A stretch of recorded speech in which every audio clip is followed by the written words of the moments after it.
څه راته اورول غواړي نن ماشاءالله تاسو خو نو چې په کوم محفل کې ناست یاست د خلکو ضرور دا توقعات وي که نه چې کمال صاحب راغلی دی او کمال به ښکاره کوي خامخا. مانلا صاحب یو غزل از کومه. ارشاد. تا خو میږي و لیوه ته په لاس ورکې. تا خو میږي و لیوه ته په لاس ورکې. دا دې څرنګه شپانه ته په لاس ورکې. واه. تا خو میږي و لیوه ته په لاس ورکې، دا دې څرنګه شپانه ته په لاس ورکې.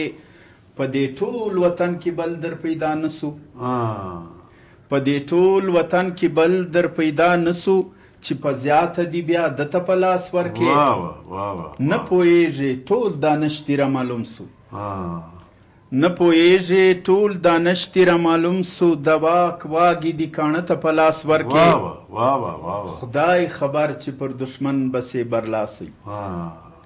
خدای خبر چې پر دشمن بسې برلاسی، چې لشکرې دې ړانده ته په لاس ورکې. ښه به ورسېږې ټاک د ترقۍ ته. ښه به ورسېږې ټاک د ترقۍ ته، خزانې چې دې وغله ته په لاس ورکې.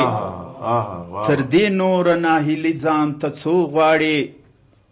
تر دې نوره ناهیلي ځان ته څو غواړې. ژوندۍ هیلې دې ومړه ته په لاس ورکې. چې کورونه سپېروي مدام د خلکو. چې کورونه سپېروي مدام د خلکو، فیصلې دي هغه ته په لاس ورکې. ډېر اعلی. او اساسې د علم ستا خاورې ریس وې. اساسې د علم ستا خاورې ریس وې. نه دي ځوان نه دي زاړه ته په لاس ورکې. له ډوډۍ ډکې څونۍ دا د انصاف دی. یو وضاحت ضروري ګڼم، دا زموږ علاقایي تورې دي. څونۍ دسترخوان ته موږ وایو. له ډوډۍ ډکې څونۍ دا د انصاف دی. وږي ناست دي تا ماړه ته په لاس ورکې.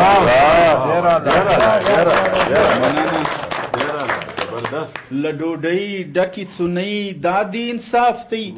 وږي ناست دي تا ماړه ته په لاس ورکې.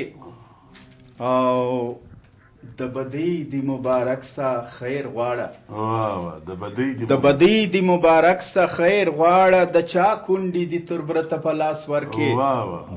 پیاده خلک به اوس څه کوي کماله. پیاده خلک به اوس څه کوي کماله. قافلې یې وسپاره ته په لاس ورکې. ملکجي دا خدای معلومیږي لکه زموږ باچي چې شي. هغه څه ده بالکل هغه څه ده. ولان باچي نو څه زور غواړي. کته سې سپاره دا هغه باچي.